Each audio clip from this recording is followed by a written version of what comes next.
సదాశివసమారంభాం శంకరాచార్యమధ్యమాం అస్మదాచార్యపర్యంతాం వందే గురుపరంపరాం. హరిః ఓం శ్రీ గురుభ్యో నమః. హరిః ఓం. మనం శిక్షావళిలో 9వ అనువాకం వరకు పూర్తి చేసుకున్నాం. ఈరోజు 10-11 అనువాకాలు అధ్యయనం చేద్దాం.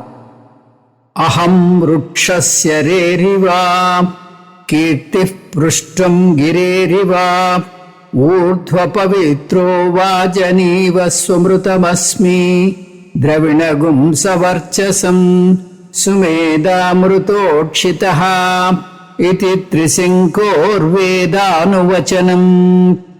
వేదమనోత్యాచార్యోऽन्ते వాసినమనుశాస్తి సత్యం వద ధర్మం చర స్వాధ్యాయ ఆన్మా ప్రమదః ఆచార్యాయ ప్రియం ధనుమాహృత్య ప్రజాతంతుం మా వ్యవచ్చేత్సీః.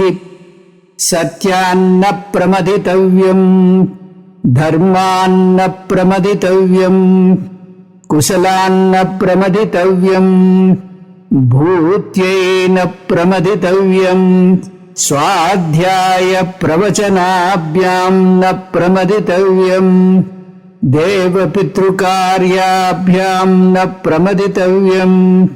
మాతృదేవో భవ పితృదేవో భవ ఆచార్యదేవో భవ అతిథిదేవో భవ. యాన్యనవధ్యాని కర్మాణి తాని సేవితవ్యాని నో ఇతరాణి యాన్యస్మాకగుం సుచరితాని తాని త్వయోపాస్యాని నో ఇతరాని ఏకే చాస్మశ్రేయాగుంసో బ్రాహ్మణాః తేషాం త్వయాసనేన ప్రశ్వసితవ్యం. శ్రద్ధయా దేయం అశ్రద్ధయా దేయం శ్రియా దేయం క్రియా దేయం భియా దేయం సంవిదా దేయం. అథ యది తే కర్మ విచికిత్సా వా వృత్త వికిత్సా వా స్యాత్ ఏ తత్ర బ్రాహ్మణాః సమ్మర్షిణః యుక్తా ఆయుక్తాః అలూక్షా ధర్మకామాః స్యుః. యథా తే తత్ర వర్తేరన్ తథా తత్ర వర్తేథాః. అథాభ్యా ఆఖ్యాతేషు ఏ తత్ర బ్రాహ్మణాః సమ్మర్షిణః యుక్తా ఆయుక్తాః అలూక్షా ధర్మకామాః స్యుః. యథా తే తేషు వర్తేరన్ తథా తేషు వర్తేథాః. ఏష ఆదేశః ఏష ఉపదేశః ఏషా వేదోపనిషత్ ఏతదనుశాసనం ఏవముపాసితవ్యం ఏవముచైతదుపాస్యం. అనువాకం 10 జ్ఞాన ప్రాప్తి గురించి చెప్తోంది. జ్ఞాన యోగ్యత ప్రాప్తి మనం ఎలా సంపాదించాలి అనే విషయం గురించి అనువాకం 4లో వచ్చింది. ఈ 10వ అనువాకం చాలా చిన్నది. ఇంతవరకు చూసిన 9 అనువాకాల్లో ఉపనిషత్తు కర్మ ఉపాసన గురించి బోధించింది. కాయిక కర్మలు కర్మలోనికి, మానసిక కర్మలు ఉపాసనలోకి వస్తాయి. సాధకుడు వీటిని సకాముకంగా గాని నిష్కాముకంగా గాని చేయొచ్చు. సంకల్పంతో చేస్తే సాధకుడికి లౌకిక ఫలం వస్తుంది. అదే నిష్కాముకంగా చేస్తే చిత్తశుద్ధి, చిత్త ఏకాగ్రత అంటే సకామ కర్మ ఫలం ఇహలోక పరలోక ఫలాలిస్తాయి. సంతతి, పశువులు, బ్రహ్మవర్చస్సు, గొప్ప కీర్తి, ఇట్లాగా ఈ విధంగా మనం కోరుకున్నటువంటి ఆ సంకల్పాన్ని బట్టి ఫలాలుంటాయి. నిష్కామ కర్మ ఫలం సాధన చతుష్టయ సంపత్తిని పొందుతాడు సాధకుడు. దానివల్ల జ్ఞాన యోగ్యత ప్రాప్తి ఏర్పడుతుంది.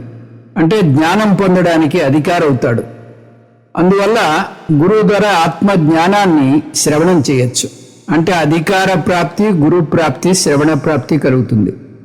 ఒకవేళ సాధకుడికి కర్మ ఉపాసన మీద ఆసక్తి లేకుండా జ్ఞానం మీద, మోక్షం మీద తీవ్ర ఇచ్చగానే ఉన్నట్టయితే అటువంటి సాధకుడికి అతని ఆధ్యాత్మిక ప్రయాణాన్ని సుగమం చేయడానికి ఇక్కడ ఉపనిషత్తు ఒక ప్రత్యేకమైనటువంటి మంత్రాన్ని ఇస్తోంది. ఇటువంటి ముముక్షుత్వాన్ని కఠోపనిషత్తులో నచికేతుల్లో చూసాం మనం. నచికేతుడికి యమధర్మరాజు ఎన్ని ప్రలోభాలు పెట్టినా కూడా వాటికి లొంగకుండా ఆత్మజ్ఞానమే కావాలి అంటూ పట్టుబట్టాడు. సాక్షాత్తు యమధర్మరాజునే గురువుగా ఎంచుకుని ఆత్మజ్ఞానాన్ని పొందాడు. అటువంటి తీవ్ర ముముక్షుత్వం ఉన్న సాధకుడి కోసం ఇక్కడ ఉపనిషత్తు జ్ఞాన ప్రాప్తికి తోడ్పడేటటువంటి ఒక అద్భుతమైనటువంటి మంత్రాన్ని అందిస్తోంది. 4వ అనువాకంలో జ్ఞాన యోగ్యతా ప్రాప్తికి ఒక మంత్రాన్ని ఇచ్చింది. ఇప్పుడు జ్ఞాన ప్రాప్తికే ఈ మంత్రాన్ని ఇస్తుంది. అది కూడా త్రిశంకుడు అనేటటువంటి ఋషి చేసినటువంటి ప్రార్థన ద్వారా మనకి ఈ మంత్రాన్ని అందించింది. త్రిశంకుడు అంటే స్వర్గంలో ఉండిపోయినటువంటి రాజు కాదు. ఈ త్రిశంకుడు ఒక వైదిక ఋషి. ఇక్కడ ఋషి జ్ఞానం పొందాక, అంటే వేద అనువచనం చేశాక బ్రహ్మగుణాలు నా గుణాలే అని చాలా చాటి చెప్తున్నాడు. జ్ఞానం పొందాక నేర్చుకునేది ఏమిటి? అహం బ్రహ్మ అస్మి, నేనే బ్రహ్మని. అందువల్ల బ్రహ్మగుణాలే నా గుణాలు. బ్రహ్మ సత్యం జ్ఞానం అనంతం అనే బదులు నేను సత్యం జ్ఞానం అనంతం బ్రహ్మ అంటున్నాడు జ్ఞాని, ఈ త్రిశంకుడు. బ్రహ్మ జగత్కారణం అనే బదులు నేనే జగత్తు యొక్క కారణాన్ని అంటున్నాడు జ్ఞాని. మయేవ సకలం జాతం మయి సర్వం ప్రతిష్ఠితం మయి సర్వం లయం యాతి తద్బ్రహ్మాద్వయమస్మ్యహం. నా నుంచే అన్నీ పుట్టాయి, నా నుంచే జగత్తు అంతా కూడా సృష్టించబడింది, నాలోనే స్థితికారకమవుతున్నాయి, నాలోనే అన్ని అంత్యంలో లయమవుతాయి, నేనే ఆ అద్వయ బ్రహ్మను అని చాలా ధైర్యంగా చెప్తున్నాడు. 10వ అధ్యాయంలో కృష్ణ పరమాత్మ జగత్తులో ఉండేటటువంటి విభూతులన్నీ ఈశ్వరుడికి చెందాయి అని చెప్పాడు. ఇక్కడ ఈ త్రిశంకు ఋషి ఆ విభూతులన్నీ నాకే చెందుతున్నాయి అంటున్నాడు. జ్ఞాన యోగం కావాలంటే ఈ త్రిశంకు చెప్పినటువంటి ఈ మంత్రాన్ని ప్రతిరోజు పఠించాలి. నేను బ్రహ్మను అని చెప్పే మహావాక్యం కేవలం అది నోటి మాటగా కాకుండా నేను ఎవరో తెలియకపోతే ఆ వాక్యం అర్థం కాదు. నేను అంటే మోకాడు నొప్పున్నటువంటి ఈ శరీరాన్ని కాదు. నేను అంటే రాగద్వేషాలతో కూడినటువంటి మనసును కాదు. నేను అంటే సాక్షి చైతన్యాన్ని. కానీ ఇదంతా తెలియకపోయినా రోజు పఠిస్తే జ్ఞాన యోగానికి సంసిద్ధతని కల్పిస్తుంది ఈ మంత్రం. ముందే చూసినట్టుగా ఇక్కడ నేను బ్రహ్మను అంటే ఉన్నది ఒక్కటే అద్వైతం, నేను వేరు బ్రహ్మ వేరు అని కాదు. అది నేర్చుకున్న వ్యక్తిని అద్వైత వేదాంతి అంటారు. భక్తి మార్గంలో ఉన్న సాధకుడు భగవంతుడు వేరు, నేను వేరు అంటూ ఉంటాడు. తను దాసుడని, అల్పుడని భావిస్తూ ఉంటాడు. ఇలాగా ఈ ద్వైతవాది అద్వైతవాది ఒక చోట బస చేశారు. అద్వైత వేదాంతి తను స్నానం చేసిన స్నానశాలలో సోహం అని రాశాడు. అతను స్నానం చేసి బయటకు వచ్చాక ద్వైతుడు దాంట్లోకి ప్రవేశించాడు. ఆ సోహం అనేటటువంటి పదం చూసి, సోహం అంటే నేనే ఆ భగవంతుడిని, అహం సహ, అయ్యో ఎంత అపచారం, భగవంతుడిని నేనే అంటున్నాడు అని దాని ముందు దా అని రాశాడు. అంటే దాసోహం, భగవంతుడికి నేను ఎప్పటికీ దాసుడని. మరుసటి రోజు మళ్ళీ అద్వైతి ప్రవేశించాడు. దాసోహం పదం చూసి అయ్యో అపచారం అనుకుని మళ్ళీ సా పెట్టాడు, సదాసోహం. ద్వైతి దా పెట్టుకుంటూ వచ్చాడు, దాసోహం. ఇలాగ సదాసోహం, దాసోహం, ఇలా వీళ్ళు ఆ గోడంతా నింపేశారు. భగవద్గీత సారాంశంగా ఈ అద్వైత వేదాంతం సాధన చతుష్టయ సంపన్నత లేకపోతే, ఆధ్యాత్మిక పరిపక్వత లేకపోతే అది మనసుకి సొక్కదు. భగవద్గీత సారాంశంగా మనం ప్రపంచం మీద ఆధారపడే స్థాయి నుంచి భగవంతుని మీద ఆధారపడే స్థాయికి వచ్చి, మళ్ళీ భగవంతుని మీద ఆధారపడే స్థాయి నుంచి మన మీదే ఆధారపడేటటువంటి స్థాయికి ఎదగాలి. మన మీదే అంటే నేనే బ్రహ్మను అని అర్థం చేసుకుని ఆ నిష్టలో నిలబడ్డాం. ఇంకో విధంగా చెప్పాలంటే దాసస్థితి నుంచి ఈశ్వర దాస స్థితికి చేరుకుని, జీవదాస స్థితి నుంచి ఈశ్వర దాస స్థితికి చేరుకుని, చివరికి అహం బ్రహ్మాస్మి అనేటటువంటి స్థితికి చేరుకోవాలి. ఆ స్థితికి చేరుకోవడానికి మంత్రం ఎంతో ఉపకరిస్తుంది. అహం వృక్షస్య రేరివా, నేను ప్రారకుడను, నేను శక్తి ప్రదాతను. అంటే ఆ బ్రహ్మనిష్టలో ఉన్నటువంటి ఆ త్రిశంకుడు పలుకుతున్నటువంటి మాటలు ఇవి. వృక్షస్య అంటే ఇక్కడ వృక్షం అంటే సంసార వృక్షం. సంసారాన్ని వృక్షంతో పోలుస్తుంది ఈ కఠోపనిషత్తు, భగవద్గీత కూడా. ఊర్ధ్వమూలమధస్యాకం అశ్వత్థం ప్రాహురవ్యయం అని చెప్పింది. నేను సంసార వృక్షానికి మూలాన్ని. నేను లేకుండా జగత్తుకు విడిగా ఉనికి లేదు. జాగ్రత్త పురుషుడు లేకుండా మిథ్యా స్వప్నానికి ఉనికి లేదు. అలాగే నేను సత్యమైనటువంటి బ్రహ్మను. నేను లేకుండా జగత్తుకు విడిగా ఉనికి లేదు. స్వప్నానికి విడిగా ఉనికి లేదని నిదర్శనం ఏమిటి అని మీరు అనుకోవచ్చు. నేను నిద్రించి లేస్తే స్వప్న ప్రపంచం లేదు, పూర్తిగా వీగిపోతుంది. ఈ మన శరీరాలు చైతన్యమైన నా నుంచి అరువు తెచ్చుకున్న చిదాభాసతో వ్యవహారం నడుపుతున్నాయి. నేను చైతన్య ప్రదాతను, నేను విశ్వాధారాన్ని. కీర్తి అంటే పేరు ప్రతిష్టలు. విభూతి యోగంలో కృష్ణ పరమాత్మ ఎక్కడ ఏ విభూతి ఉన్నా, ఎక్కడ ఏ తేజస్సు ఉన్నా అదంతా నా విభూతి అంటాడు. నా తేజస్సు మాత్రమే అంటున్నాడు. యద్యద్ విభూతిమత్సత్వం శ్రీమద్ ఊర్జితమేవవా అంటే భగవంతుని విభూతి అనేక మంది ద్వారా ప్రకటితమవుతుంది. పైన ట్యాంకులో ఉన్న నీరు గొట్టాల ద్వారా కిందకి వస్తుంది. ఆ గొట్టాలు నా వల్లనే నీరు వస్తోంది అని గొప్ప చెప్పుకోగలవా? అదేవిధంగా ఎవరిలో ఏ గొప్పతనం ఉన్నా అది భగవంతుడికే చెందుతుంది. త్రిశంకు ఆ భగవంతుడు నేనే అని జ్ఞానయోగం ద్వారా అర్థం చేసుకున్నాడు. కాబట్టి జగత్తులో ఉన్న కీర్తి అంతా నాకే చెందుతుంది అంటున్నాడు. గిరే పృష్టం ఇవ, నా ఖ్యాతి పర్వత శిఖరమంత ఎత్తైంది. ఊర్ధ్వ పవిత్ర అహమస్మి, పవిత్రమైన వారిలో పవిత్రమైన వాడిని నేను. మామూలుగా అయితే కొంత పాపాన్ని ప్రాయశ్చిత్త కర్మల ద్వారా తగ్గించుకోవచ్చు, కానీ పూర్తిగా శుద్ధమవరు ప్రాయశ్చిత్త కర్మల వల్ల. జ్ఞానం పొందితే మాత్రం అత్యంత శుద్ధం అవుతారు. స్వమృతం అస్మి, నేను అమృతాన్ని అంటే శాశ్వతము. వాజనీవా అంటే వాజని ఇవా, సూర్యుడు వంటి వాణ్ణి. వాజి అంటే సూర్యుడు, వాజం అంటే అన్నం. నమ్మకంలో భగవంతుణ్ణి పూర్తిగా కీర్తించాక చమకంలో చాలా కోరుతాడు భక్తుడు. అందులో కోరే మొట్టమొదటిది అన్నం. సూర్యుడు అన్నప్రదాత కాబట్టి సూర్యభగవాను వాజి అంటారు. సూర్యుడు నిత్య ప్రకాశకుడు, నేను కూడా సూర్యుడిలాగా నిత్య ప్రకాశకుణ్ణి అంటున్నాడు త్రిశంకుడు. ద్రవిణగుం, ద్రవిణం అంటే ఐశ్వర్యం. ఇంతవరకు చెప్పినవన్నీ నేను సంపద వల్ల పొందాను అంటున్నాడు త్రిశంకుడు. ఏమిటా సంపద? సవర్చసం, కాంతివంతమైనటువంటి ఆత్మజ్ఞానం. ఈ జ్ఞానాన్ని కాంతితో ఎందుకు పోలుస్తారంటే అది అజ్ఞానం అనేటటువంటి చీకటిని పటాపంచలు చేస్తుంది. ఎవరైనా చదువులో చురుగ్గా ఉంటే అతన్ని బ్రైట్గా ఉన్నాడని, బ్రిలియంట్గా ఉన్నాడని అంటాం. ఈ రెండు కాంతిని సూచిస్తున్నాయి. విద్యాధనం దొంగల పాలవదు, ఎవరు నాశనం చేయలేరు, ఎంత ఇచ్చినా తరగదు. నిజానికి ఎవరికైనా విద్యాదానం చేస్తే మనకున్న జ్ఞానం మరింత రెట్టింపు అవుతుంది.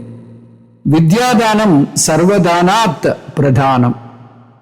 సుమేధ, నేను సర్వజ్ఞుడనైన బ్రహ్మను.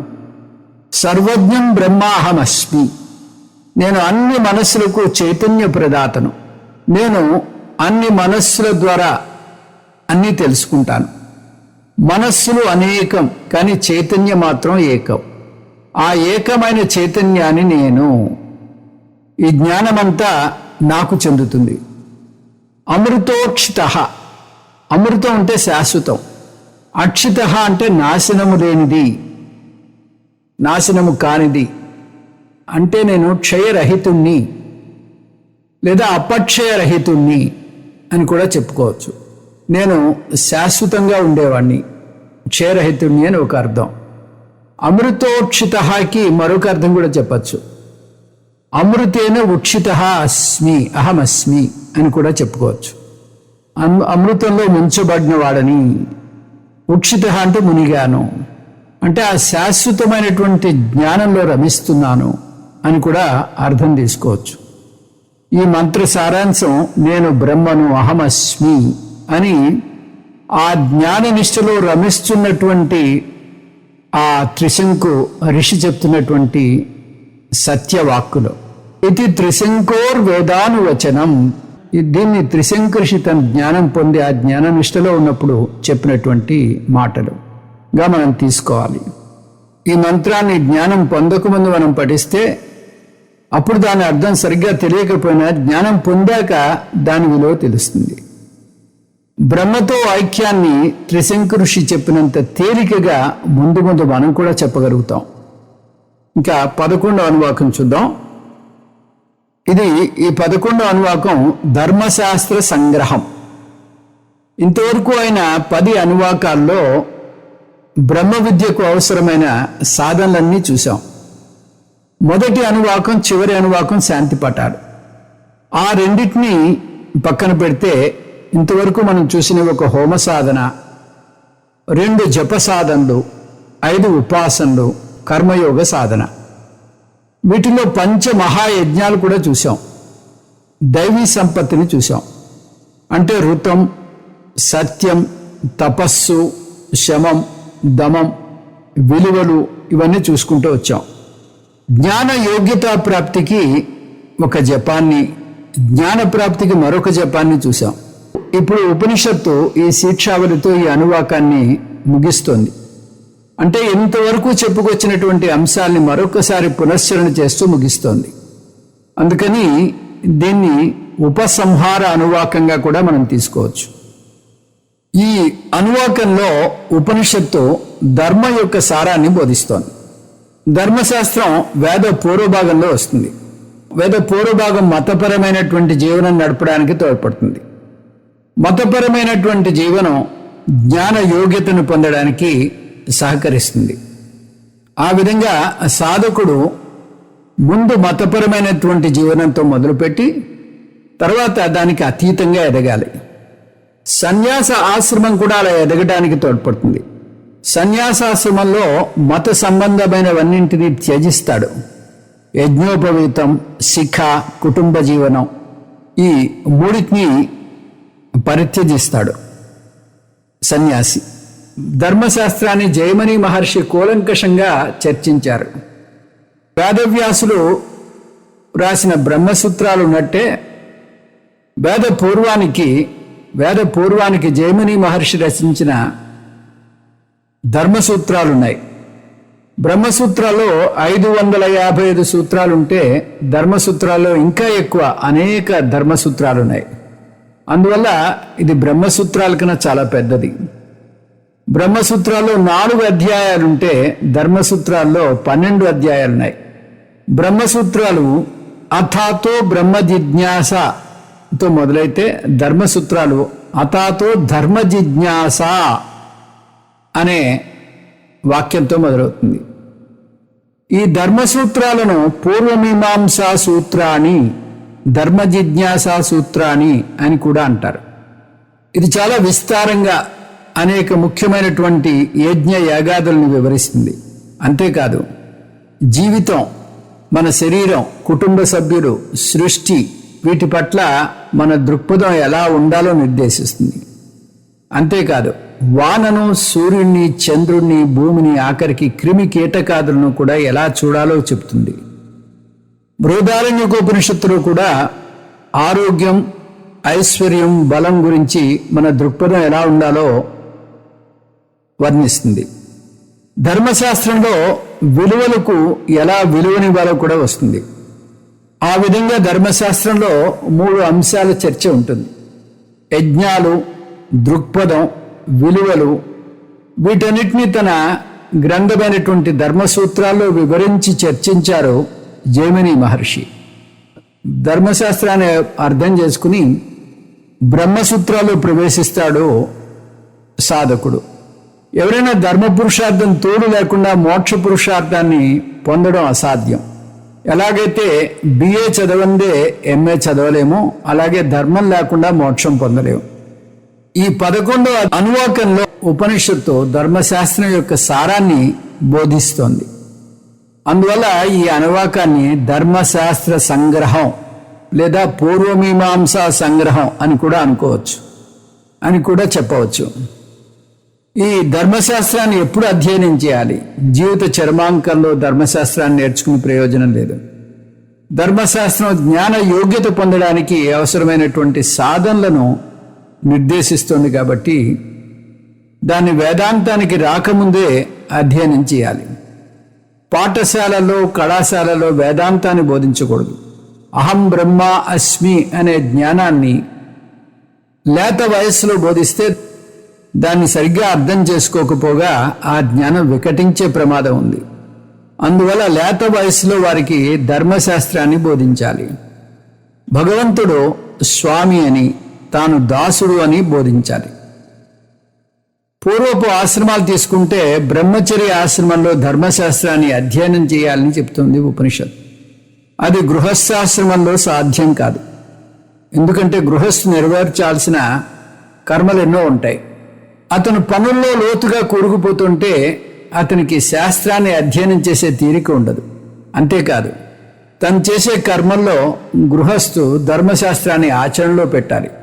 అంత లోతుగా కర్మల్లో కూరుకుపోయినప్పుడు వాటి మెడుకువలు అప్పుడు తెలుసుకుంటూ కూర్చునే తీరిక ఉండదు. అనేక కర్మలు చేస్తాడు కాబట్టి అతని మనస్సు ప్రశాంతంగా ఉండదు. నిరంతరం ఆందోళన చెందుతూ ఒత్తిడికి లోనవుతూ ఉంటుంది. ఒక్క జ్ఞానే ఆందోళన, ఒత్తిడి లేకుండా బాధ్యతను చేపట్టగలడు. మళ్ళీ సన్యాసి కూడా ప్రశాంతంగా ఉంటాడు. అతనికేమీ బాధ్యతలు, బంధాలు, కర్మలు ఉండవు కాబట్టి. అందువల్ల సన్యాసి జ్ఞానకాండకు వస్తాడు. కానీ ధర్మశాస్త్రాన్ని బ్రహ్మచారి అభ్యసించాలి. వేదశాస్త్రం ప్రకారం బ్రహ్మచర్య ఆశ్రమంలో చేసే అధ్యయనాన్ని 2 దశలుగా విభజించవచ్చు. వేదాధ్యయనం మొదటి దశలో శిష్యుడు వేదాన్ని వల్లెవేయడం నేర్చుకుంటాడు. అక్షరాలను తప్పు లేకుండా సరిగ్గా పలకాలి. ఈ దశలో ఇక్కడ అర్ధ భాగాన్ని స్వీకరించాడు. శబ్దానికే ప్రాముఖ్యతనిస్తాడు. అందువల్ల దీన్ని అర్ధరహిత శబ్ద గ్రహణం అనవచ్చు. చిన్న వయసులో మనస్సు పరిపక్వత చెందదు. అందువల్ల లోతుగా విశ్లేషించలేం. కాబట్టి ఏదైనా కంటత పట్టడం చాలా తేలిగ్గా అవుతుంది. స్పాంజ్ లాగా వయసులో మనస్సు సులభంగా పట్టేస్తుంది. అందువల్లనే పిల్లల ముందు ఆచితూచి మాట్లాడాలి. లేకపోతే ఆ పిల్లలు ఆ విషయాలు సూక్ష్మంగా పట్టేసి అనుకాని సమయంలో వాటిని పలికి మనని ఇబ్బందికరమైన పరిస్థితుల్లో పడేస్తారు. వేదాధ్యయనంలో శిష్యుడు వేద మంత్రాలను వల్లవేస్తాడు. వేద మంత్రాలు అంటే వేద పూర్వభాగంలోని మంత్రాలతో పాటు వేద అంతభాగంలో మంత్రాలు కూడా అధ్యయనం చేస్తారు. వేద మీమాంస, వేదాల అర్థాన్ని నేర్చుకుంటాడు. అధ్యయనం చేసేటప్పుడు వేద పూర్వభాగం, వేద అంతభాగం కూడా అధ్యయనం చేస్తాడని చూసాం. కానీ అర్థం నేర్చుకునేటప్పుడు వేద పూర్వభాగం యొక్క అర్థం మాత్రమే నేర్చుకుంటాడు. అందువల్ల వేద మీమాంస అంటే వేద పూర్వమీమాంస అని అర్థం. ధర్మశాస్త్రంలో 3 అంశాలు నేర్చుకుంటాడని చూసాం. అవి మతపరమైనటువంటి జీవితం, మతపరమైనటువంటి జీవనం, దృక్పథం, విలువలు. ఇవన్నీ కేవలం తన జ్ఞానం పెంపొందించుకోవడానికి నేర్చుకునేవి కావు. వీటిని తర్వాత జీవితంలో ఆచరణలో పెట్టాలి. బ్రహ్మచారిగా అతనికి ప్రపంచంతో ఎక్కువ లావాదేవీలు ఉండవు. అతనికి తెలిసినది చిన్న ప్రపంచం, తల్లిదండ్రులు, గురువు, తోటి విద్యార్థులు, అంతే. అందువల్ల ఆశ్రమ జీవనంలో తను నేర్చుకున్న విషయాల్ని ఆచరణలో పెట్టడానికి ఎక్కువ ఆస్కారం ఉండదు. అందువల్ల ఆ జీవనం అధ్యయన ప్రధానంగా ఉంటుంది. అక్కడంతా నేర్చుకోవడమే ఎక్కువగా ఉంటుంది. ఆ నేర్చుకున్న దాన్ని గృహస్థాశ్రమంలో ఆచరణలో పెట్టాలి. అందువల్ల గృహస్థాశ్రమం అనుష్ఠాన ప్రధానంగా ఉంటుంది. బ్రహ్మచర్య ఆశ్రమంలో నేర్చుకున్న జ్ఞానాన్ని గృహస్థాశ్రమంలో ఆచరణలో పెడతాడు గృహస్థు. ఒక గృహస్థు సాధన చతుష్టయ సంపత్తిని పెంపొందించుకుంటాడు. వేద శాస్త్రం ప్రకారం గృహస్థాశ్రమం యొక్క ముఖ్య ఉద్దేశం సాధన చతుష్టయ సంపత్తిని పెంపొందించుకోవడం. ఎప్పుడైతే ఆశించింది నెరవేరుస్తాడో అప్పుడే గృహస్థాశ్రమం యొక్క ఆవశ్యకత తీరిపోతుంది. అతనికి చెరుకు గడ నుంచి రసం తీసుకున్నాక ఆ పిప్పుతో పని ఉండదు కదా. ఇదే సూత్రం ఆశ్రమానికి కూడా వర్తిస్తుంది. అందుకనే మనిషి జీవితంలో దశలను ఆశ్రమాలు అన్నారు. అది ఒక దశ మాత్రమే, అంతిమ గమ్యం కాదు. కుటుంబ జీవనం మన జీవనంలో ఒక మధ్య భాగం మాత్రమే, అది మన అంతిమ లక్ష్యం కాదు. రుణానుబంధ రూపేణ పశుపత్ని సుతాలయా రుణక్షయే క్షయం యాంతి తత్రకా పరిదేవన.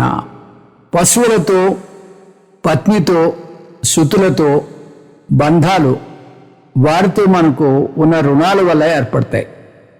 ఎప్పుడైతే ఆ రుణం తీరిపోయిందో అప్పుడే ఆ బంధం కూడా తెగిపోతుంది. వారైనా మనకు దూరం అవుతారు, మనమైనా వారికి దూరం అవుతాం. సాధన చతుష్టయ సంపత్తిని పొందగానే గృహస్థాశ్రమాన్ని వేడాలి. ఆ రోజుల్లో అయితే వానప్రస్థానికి వెళ్ళేవారు. ఇప్పుడు బాధ్యతను తర్వాతి తరానికి అప్పజెప్పి మానసిక సన్యాసాన్ని స్వీకరించవచ్చు. ఎప్పుడైతే బాధ్యతలు తీరుతాయో అప్పుడే ప్రశాంతమైన మనస్సుతో మళ్ళీ విద్యార్థిగా మారవచ్చు. కాకపోతే ఇప్పుడు నేర్చుకునేది వేద అంత మీమాంసని. ఇంకో విధంగా చెప్పాలంటే బ్రహ్మచారిగా ధర్మశాస్త్రాన్ని నేర్చుకుంటే సన్యాసాశ్రమంలో బ్రహ్మసూత్రాలను నేర్చుకుంటాడు. శాస్త్రం నిర్దేశించిన ఈ మార్గాన్ని ఈ అనువాకంలో చూస్తాం.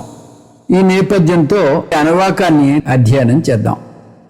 వేదం అనూచాచార్యో అంతేవాసిన మనుశాస్తి.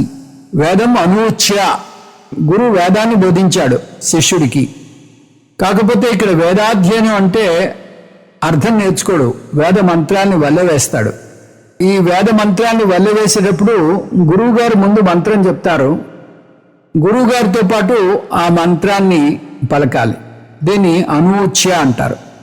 ఆ స్వరం పట్టుకోవడానికి గురువుగారితో పాటు ఆ మంత్రాన్ని చెప్తూ ఉండాలి. గురువు 2 సార్లు చెప్తారు ఒక వాక్యాన్ని. ఆ రెండోసారి గురువుతో పాటు ఆ కంఠాన్ని కలపాలి. దీన్ని అనూచ్య అంటారు. వేదం అనూచ్య అంటే ఈ వేద పఠనాన్ని, ఈ శబ్ద భాగాన్ని స్వీకరించిన తర్వాత ఆచార్య, విద్యను బోధించేటటువంటి గురువు, ఈ గురువు వారికి ప్రాథమిక విద్యను మాత్రమే బోధించడు, వారికి వారి వృత్తికి తగ్గ విద్యను కూడా బోధిస్తాడు. ఉదాహరణకి క్షత్రియుడికి విలువిద్య, రాజనీతి, రాజ్య వ్యవహారాలు ఇవన్నీ కూడా క్షత్రియుడికి నేర్పుతాడు. వైశ్యుడికి అర్థశాస్త్రాన్ని బోధిస్తాడు. ఆచార్యుడు అంటే ఆచినోతి ఆచార్యే స్థాపయత్యపి స్వయం ఆచరతే యస్తు అని వస్తుంది. ఆచినోతి చ శాస్త్రార్థాన్, శాస్త్రాన్ని బోధిస్తాడు. ఆచార్యే స్థాపయత్యపి, నేర్చుకున్న దాన్ని ఆచరణలో పెట్టేటట్టుగా చేస్తాడు. స్వయం ఆచరతే, ఆ చేసిన బోధను తను స్వయంగా ఆచరణలో పెడతాడు. శిష్యుడు గురువుల మాటల రూపంలో చేసిన బోధ కన్నా గురువు యొక్క నడవడిక వల్ల ఎక్కువ ప్రభావితం అవుతాడు. గురువుగారు యజ్ఞాలు, దృక్పథం, విలువలతో కూడిన ధర్మశాస్త్రాన్ని బోధిస్తాడు. దీన్ని అనుశాసనం అంటారు.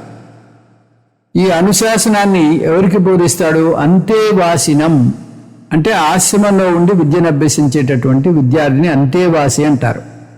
అంటే గురువుగారితో సహజీవనం చేసేటటువంటి ఆ విద్యార్థి.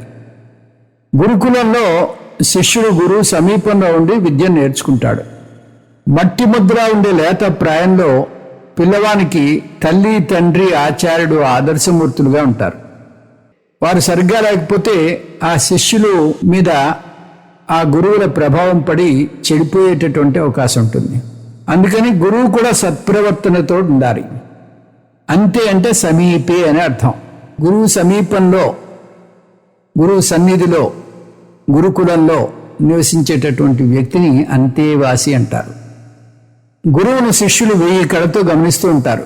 అందువల్ల గురువు మీద గురుతరమైనటువంటి బాధ్యత ఉంది. తను ఆదర్శవంతమైనటువంటి జీవనాన్ని గడపాలి.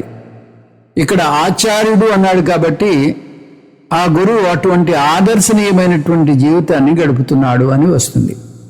అనుశాస్తి, అనుశాస్తి అంటే గురువు శిష్యుడికి వేద అధ్యయనం బోధించాక ధర్మశాస్త్రాన్ని బోధించాలి. కొంతమంది ఈ అనువాకాన్ని స్నాతకోత్సవంగా భావిస్తారు. అంటే శిష్యుడు బ్రహ్మచర్య ఆశ్రమాన్ని వదిలి వెళ్లే ముందు వారిని సంబోధించి చెప్పే సందేశంగా భావిస్తారు. కానీ శంకర భగవత్పాదులు ఈ బోధను బ్రహ్మచర్య ఆశ్రమం చివరిలో చేయలేదని, వేదాధ్యయనానికి ధర్మశాస్త్ర అధ్యయనానికి మధ్యలో చేశారని చెప్తున్నారు.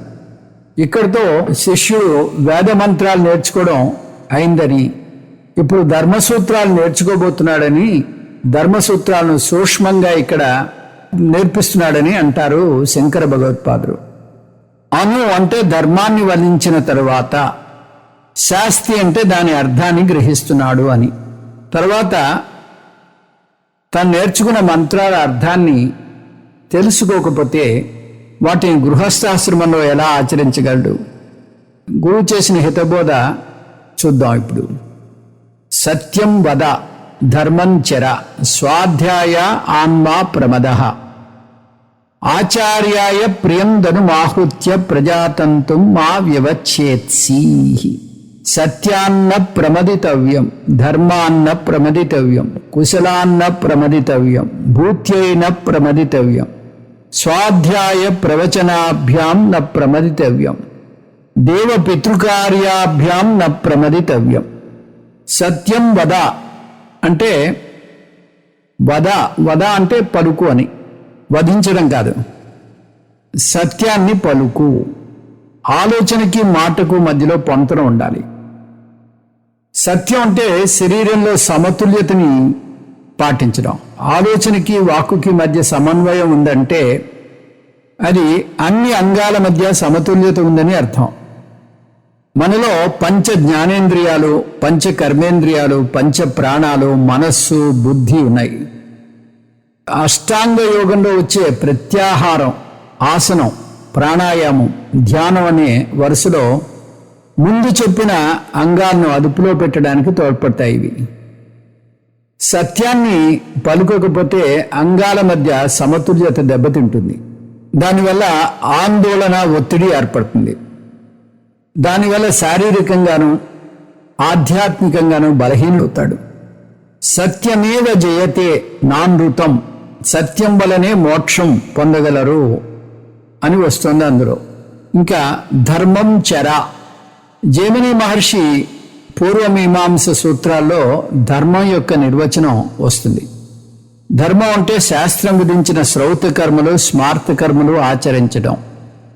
చర అంటే చెరలో పెట్టడం కాదు, చర అంటే ఆచరించు అని. ధర్మాన్ని చెరలో పెట్టడం అని కాదు ఇక్కడ. ధర్మాన్ని చర అంటే ఆచరించడం. ధర్మం పలికేది కాదు, ఆచరణలో పెట్టేది. కేవలం పలకడమే చేస్తే ధర్మం వద అని చెప్పి ఉండేవారు. ఆచరణలో పెట్టని ధర్మం వధ అవుతుంది. ఇక్కడ చెప్పిన విలువను ఇంతకు ముందు కూడా ఈ శిక్షావళిలో చూసాం. ఇక్కడ ఆచార్యుడు వాటిని మళ్ళీ మరొకసారి గుర్తు చేస్తున్నాడు అంతే. స్వాధ్యాయ ఆన్మా ప్రమదః, స్వాధ్యాయాన్ని ఎప్పటికీ ఉపేక్షించకు. గృహస్థాశ్రమంలో ఉండి ఊపిరాడని పనులతో సతమతమవుతున్నా కూడా ప్రతిరోజు కొంత సమయాన్ని వేదాధ్యయనానికి కేటాయించాలి. ఇంతకుముందు అధ్యయనంలో దీని గురించి విపులంగా చూసాం. పైగా అన్నిట్లోకి స్వాధ్యాయ ప్రవచనం శ్రేష్టమని ఉపనిషత్తే చెప్పింది కూడా. శ్రవణం ఒక్కటి చేస్తే చాలదు, మననం కూడా చేయాలి. ధర్మశాస్త్రాన్ని ఆచరణలో పెట్టాలంటే దానికి తగ్గ ఏర్పాట్లు ఉండాలి. పంచమహాయజ్ఞాలు చేయాలంటే ఇల్లు, బ్రాహ్మణులు, భార్య, ధనం, ఆహారం ఉండాలి. ఇదంతా గృహస్థాశ్రమంలోనే కుదురుతుంది. బ్రహ్మచర్య ఆశ్రమం, సన్యాసాశ్రమం జ్ఞాన సముపార్జనకి అనువుగా ఉంటాయి. అక్కడ పంచమహాయజ్ఞాలు చేయడానికి అవసరమైనటువంటి వనరులు ఉండవు. సమాజ సేవ చేయాలంటే సన్యాసి మళ్ళీ గృహస్థుగా మారాలి. అంటే ఒక ఆశ్రమాన్ని ఏర్పాటు చేసి దానికి ఒక ట్రస్టును పెట్టి ధనం పోగేయాలి. అందువల్ల గురువు శిష్యునికి ధర్మం నేర్చుకున్నాక, ధర్మశాస్త్రం నేర్చుకున్నాక పెళ్లి చేసుకుని గృహస్థుగా జీవనాన్ని గడపమంటున్నాడు. అంతేకాదు, పెళ్లి చేసుకునే ముందు గురుదక్షిణ కూడా ఇవ్వమంటున్నాడు. ఎందుకంటే ఒకసారి సంసారంలో పడిపోతే ఈ గురుదక్షిణ కూడా అతను మర్చిపోవచ్చు, బరువు అనిపించవచ్చు కూడా అతనికి. ఆచార్యాయ ప్రేమ్ ధను మాహుత్య. పూర్వం గురుకుల వాసంలో, గురుకుల పద్ధతిలో గురుకులంలో విద్యను అభ్యసించి బయటకు వచ్చాక శిష్యుడు తన పాండిత్యాన్ని ఒక ధనికుడి ముందో, రాజుగారి ముందో ప్రదర్శించి వారిచ్చిన ధనాన్ని, కానుకల్ని గురువుగారికి సమర్పించాలి. ఆచార్యాయ ప్రియం అంటే అది కూడా ఆచార్యుడికి ఇష్టమైనంత, ఆచార్యుడు సంతోషించే అంతగా ఆ ధనాన్ని ఇవ్వాలి అని. అంటే ఇక్కడ గురువు శిష్యుడి నుంచి చాలా ఎక్కువగా ఆశిస్తున్నాడని అర్థం తీసుకోకూడదు. గురుకుల వాసంలో అంతేవాసిగా ఉన్న శిష్యునికి వసతి సౌకర్యం, అన్నపానాదులు, విద్య, వైద్యం ఇవన్నీ కూడా ఉచితంగా దొరుకుతున్నాయి. వీరికి ఇలా ఉచితంగా గురువు ఏర్పాటు చేయాలంటే అతనికి ధనం ఎక్కడి నుంచి వస్తుంది? అందువల్ల విద్య నేర్చుకుని బయటికి వెళ్ళినటువంటి విద్యార్థులు తగినంతగా గురుదక్షిణ ఇస్తే ఆ ధనంతో తర్వాత వచ్చే విద్యార్థులకు గురువు నిరాటంకంగా విద్యాబోధన చేయొచ్చు. గురుదక్షిణ ఇచ్చాక పెళ్లి చేసుకోమంటున్నాడు ఆచార్యుడు. అది కూడా ఎందుకో వివరిస్తున్నాడు. ప్రజాతంతుం మా వ్యవచ్ఛేత్సి. నీ వంశాన్ని విచ్ఛిన్నం చెయ్యకు. కులక్షయే ప్రణశ్యంతి కులధర్మ సనాతనాహ అని భగవద్గీతలో మనకి వచ్చింది. కులక్షయం అవ్వకుండా నువ్వు ధర్మాన్ని అనుసరించు, పెళ్లి చేసుకుని వంశాభివృద్ధిని చెయ్యి అంటున్నాడు గురువు. పిల్లల మీద తల్లిదండ్రుల ప్రభావం లేత వయసులో చాలా ఉంటుంది. వారు పిల్లలకు వేదాలు నేర్పించాలన్నా, తర్కం నేర్పించాలన్నా ఆ వయసులో ఒకటే మార్గం. పెద్దలు వారు నేర్పించాలనుకున్నది వారు ఆచరించి చూపాలి. వేదాలు సత్య ప్రమాణాలని తార్కికంగా నిరూపించలేం. పైగా తార్కికంగా చెప్తే అర్థం చేసుకునే వయస్సు కాదు వారిది. అందువల్ల వారు తార్కికంగా ఆలోచించడం మొదలుపెట్టే లోపు తల్లిదండ్రులు వారికి ధర్మపరమైన, మతపరమైన జీవనాన్ని అలవాటు చేయాలి. వేదాలను, మహాత్ములను, సన్యాసులను, ఆలయాలను గౌరవించే గొప్ప సాంప్రదాయం అన్నది అని వారికి అర్థమయ్యేలాగా ప్రవర్తించాలి. ఇవన్నీ 5 ఏళ్ల లోపు అలవాటు చేయాలి. 5 ఏళ్ల లోపు వయసులో వారేం నేర్చుకున్న పెద్దలను చూసి వారిని అనుకరించడం ద్వారా నేర్చుకుంటారు. 5-7 సంవత్సరాల లేత వయసులో వారి మనస్సు మైనం ముద్దలాగా ఉంటుంది. వారిని ఎలా కావాలంటే అలా మలుచుకోవచ్చు. వారికి తార్కికంగా వివరించి చెప్పలేని విషయాలను ఆచరణలో పెట్టి చూపించాలి. ఏ కుటుంబంలో అయితే బంధాలు పటిష్టంగా ఉంటాయో ఆ కుటుంబంలోనే మతపరమైన జీవనం ఉంటుంది. అంటే మతపరమైన జీవనం సాగాలంటే కుటుంబంలో బంధాలు గట్టిగా ఉండాలి. కుటుంబం చీలిపోతే మతపరమైనటువంటి జీవనం కూడా చెదిరిపోతుంది. అందువల్ల గురువు నువ్వు పెళ్లి చేసుకుని వంశ పరంపరను నిలబెట్టు అంటున్నాడు. తంతుం అంటే వంశ పరంపర. శిష్యుడు పెళ్లి చేసుకుని గృహస్థుగా మారాక తను ఇంతవరకు నేర్చుకున్న విలువలు మర్చిపోకూడదు. అందువల్ల గురువు మళ్ళీ వాటిని గుర్తు చేస్తున్నాడు. సత్యాన్న ప్రమదితవ్యం. సత్యాన్ని మర్చిపోకు, సత్యం నుంచి తప్పిపోకు. సత్యం అంటే మామూలుగా నిజం చెప్పడం. ఇక్కడ ఇంతవరకు నేర్చుకున్నటువంటి అన్ని విలువలు, జీవితం పట్ల ఉండాల్సినటువంటి దృక్పథం ఇవన్నీ వస్తాయి. ఇంతకు ముందు కూడా చూసాం, ధర్మశాస్త్రంలో అధ్యయనం, దృక్పథం, విలువలు అని 3 అంశాలు నేర్చుకుంటారని. ఇవి ధర్మశాస్త్రం యొక్క సత్యం, వేదాంత శాస్త్రం యొక్క సత్యం బ్రహ్మ. ధర్మాన్న ప్రమదితవ్యం. ధర్మం నుంచి తప్పిపోకు. ధర్మాన్ని విస్మరించవద్దు. ధర్మాన్ని ఆచరించాలి అంటే మతపరమైనటువంటి జీవనాన్ని స్వీకరించాలి. మతపరమైనటువంటి జీవన విధానాన్ని ఆచరించాలి అంటే సూర్యోదయం ముందే లేవాలి. మన శాస్త్రంలో భగవంతుడు సూర్యుడి రూపంలో పొద్దున్నే దర్శనమిస్తున్నాడని, అందువల్ల సూర్య భగవాన్ని కొలవడానికి ఆయన రాకముందే భగవంతుడిని ప్రార్థించాలని బోధిస్తుంది. ఆహారం తీసుకునే ముందు ప్రార్థన చేయడం మనం చేయాల్సిన ఇంకొక ధర్మాచరణ. నుదుటి మీద విభూతి పెట్టుకునే కారణం భగవంతుడు మనలో కొలువై ఉన్నాడని సూచించడానికి. అలా ఎవరైనా ఎదురైతే వారికి 2 చేతులు జోడించి నమస్కారం పెట్టడంలో అర్థం అదే. ఇద్దరూ ఒకటే అని సూచించడానికి, ఇద్దరు ఈశ్వర స్వరూపులే అని సూచించడానికి ఆ నమస్కారం. కుశలాన్న ప్రమదితవ్యం, శరీర రక్షణని ఉపేక్షించకు. సమాజాన్ని ఉద్ధరించడానికి కంకణం కట్టుకుని ఆ సేవలో పడి మిమ్మల్ని మీరు నిర్లక్ష్యం చేసుకోకూడదు. చేసుకోని అవసరం లేదు కూడా. సమాజ సేవలో పడిపోయి మీ శరీరాన్ని నిర్లక్ష్యం చేయడమో హింస పెట్టడమో చేయకూడదు. భగవంతుడు ఈ మనుష్య జన్మనిచ్చిందే మోక్షం పొందడానికి, సమాజ సేవలోనే కూరుకుపోవడానికి కాదు. సమాజ సేవ చేస్తే చిత్తశుద్ధి కలుగుతుంది. చిత్తశుద్ధి కలిగాక సమాజం నుంచి విడిపడాలి. జీవితాంతం సేవ చేసుకుంటూ కూర్చుంటే ఆత్మజ్ఞానాన్ని ఎప్పుడు పొందుతారు? మీకు సమాజం మీద ఎంత బాధ్యత ఉందో మీ మీద కూడా మీకు అంత బాధ్యత ఉందనే విషయాన్ని మీరు విస్మరించకూడదు. ముందు జ్ఞానం పొంది మోక్షం పొందాక మీ మీద మీ బాధ్యత తొలగిపోతుంది. అప్పుడు మీ జీవితాన్ని లోకానికి అంకితం చేయొచ్చు. జ్ఞాని చేసే కర్మలో లోక సంగ్రహం కోసం చేస్తాడు. తనకు పూర్ణత్వం కావాలని చేయడు, తను పూర్ణుడే అనే అర్థం చేసుకుంటాడు. కాబట్టి అందువల్ల ఆత్మజ్ఞానం పొందేంత వరకు మీ గురించి మీకున్నటువంటి బాధ్యతను మీరు విస్మరించకూడదు అంటుంది శాస్త్రం. అది స్వార్థం కాదా?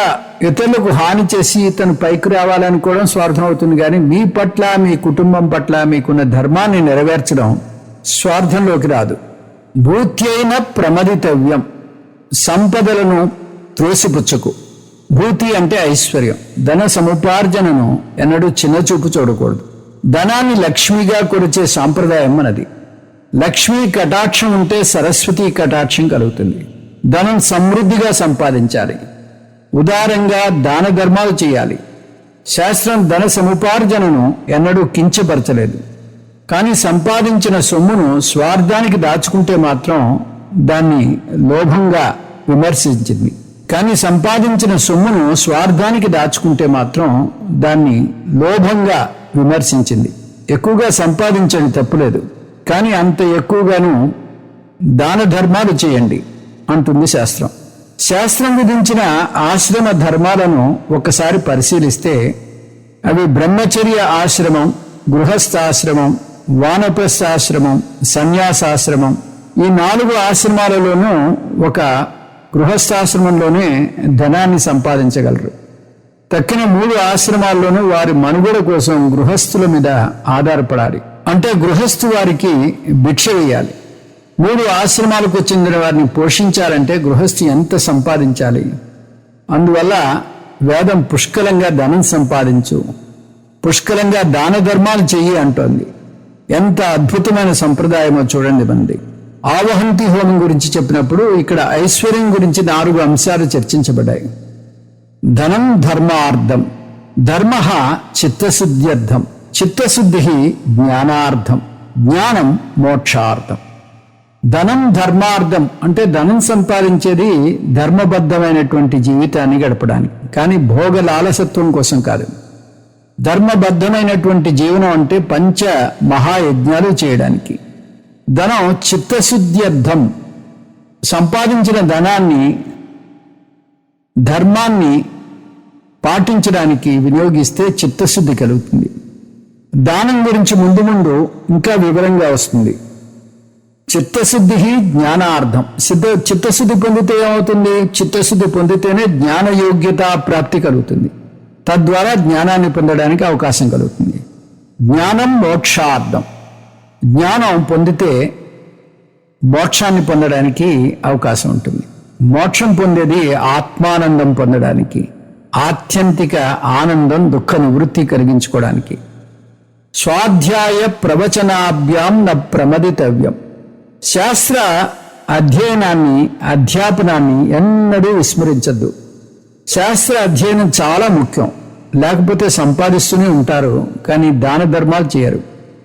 ఏదైనా నిలువ ఉన్నది హానికరం. దేన్ని నిలవ పెట్టకూడదు. ధనాన్ని కూడా నిలవ పెట్టకూడదు.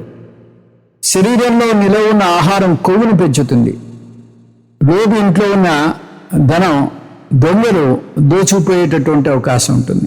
శాస్త్రం అధ్యయనం చేస్తే దాన ధర్మాల విలువ తెలుస్తుంది. పంచమహాయజ్ఞాల విలువ తెలుస్తుంది. అప్పుడు ధారాళంగా ఇతరుల కోసం ఖర్చు పెట్టడం తెలుస్తుంది.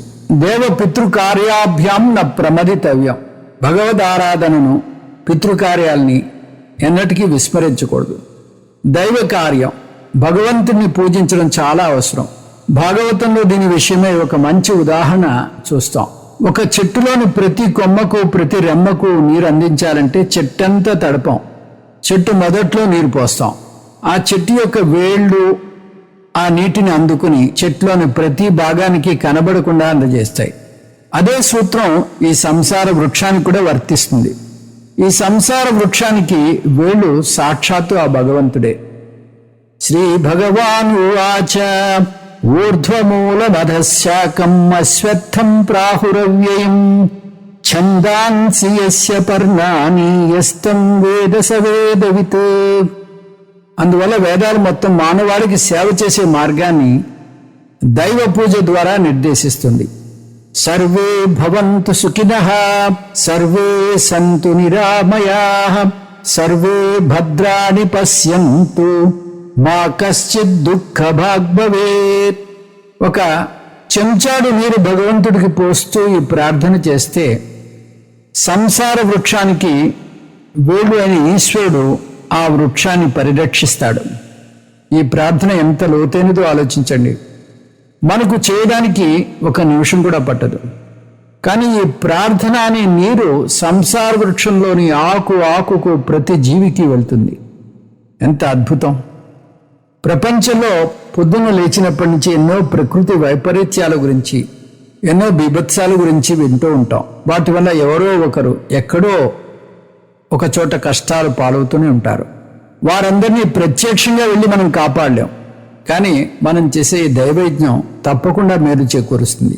అందువల్ల దైవయజ్ఞాన్ని ఎన్నటికీ మరవరాదు. పితృయజ్ఞం, మరణించిన పితృదేవతలకు శ్రాద్ధ కర్మలు చేయాలి, తర్పణాలు వదలాలి. ఈ బాధ్యతను విస్మరించకూడదు. మాతృదేవో భవ, పితృదేవో భవ, ఆచార్య దేవో భవ, అతిథి దేవో భవ అంటోంది శాస్త్రం. మాతృదేవో భవ అంటే తల్లిని దైవంగా ఆరాధించాలి. తల్లిలో భగవంతుని చూడాలి. చైతన్యపరంగా చూస్తే అందరిలాగా తల్లి కూడా దైవ స్వరూపమే. ఆమె 9 మాసాలు కష్టపడి మోస్తేనే మనం ఈ జన్మను తెచ్చుకున్నాం. పితృదేవో భవ, తండ్రిని కూడా దైవంలా కొలవాలి. తండ్రిని గౌరవించి, తండ్రి చెప్పినటువంటి మంచిని స్వీకరించి తల్లిదండ్రులను ఎప్పుడూ కష్టపెట్టకూడదు. ఆచార్య దేవో భవ, ఆచార్యుని అంటే గురువు గారిని భగవంతులాగా ఆరాధించాలి. ఇది మన సంస్కృతి యొక్క గొప్పతనం.